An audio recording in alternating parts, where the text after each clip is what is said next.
So hi guys, welcome back to my YouTube channel এবং Facebook channel. তো already বন্ধুরা, আজকে ডবল টপ 15 ইঞ্চি double top আর 18 ইঞ্চি single বেসের budget দেবো। কেননা এখন এই ক্যাবিনেটটা তৈরি করলে কি হবে, যারা নতুন সাউন্ড করছো তারা প্রোগ্রাম করতে পারবে, প্লাস ডিজেও বাজাতে পারবে। তো বন্ধুরা, প্রথমে বলি যে আমার চ্যানেলে নতুন এই চ্যানেলটিকে অবশ্যই সাবস্ক্রাইব করবেন এই ধরনের আপডেট ভিডিও পাওয়ার জন্য, দেখার জন্য। তো বন্ধুরা, দুটো টপ আর দুটো বেস ফুল ফিটিংস যদি তোমরা করতে চাও তাহলে আমাকে ফোন করতে হবে বন্ধুরা। ফুল ফিটিংসের সমস্ত রেট বলা যাবে নি, এবার কত ওয়াট স্পিকার লাগাবে বা কী এইসব ব্যাপার আছে, সেই অনুযায়ী বাজেট দিতে হবে। তো ফুল ফিটিংসের যে ব্যাপারটা থাকবে আমাকে অবশ্যই কল করে নিও।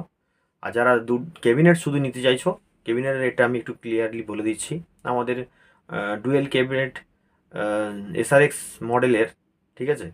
তো অলরেডি তোমাদের রেট পড়বে দুটো বেস দুটো টপ মিলিয়ে ডুয়েল টপ 15 ইঞ্চি টপ থাকবে দুটো, আর নিচে 18 ইঞ্চি বেস দুটো কাটা বেস। তো প্রাইস থাকবে 30,000 টাকা জোড়া। যদি কারোর লাগে, 30,000 টাকা কমপ্লিট, দুটো বেস দুটো টপ। আমার বলতে ভুল হচ্ছে। যদি কারোর লাগে অবশ্যই যোগাযোগ করবেন। আমার চ্যানেল নাম হচ্ছে ডিজে চিন্টু, আমার বাড়ি হচ্ছে হাওড়া ডিস্ট্রিক্ট বাগনান। কারো যদি লাগে বন্ধুরা অবশ্যই যোগাযোগ করবেন। আর যদি আসতে চাও আমাকে ফোন করে আগের দিন জানাবে। বাড়িতেই প্রায় থাকি আমি, কাজ হচ্ছে, সুতরাং কাজের ভিডিওগুলো দেখাবো নেক্সট ভিডিওতে। তো কারো যদি লাগে অবশ্যই যোগাযোগ করবেন। বন্ধুরা ভালো থাকবেন, দেখা হচ্ছে নেক্সট ভিডিওতে। টাটা।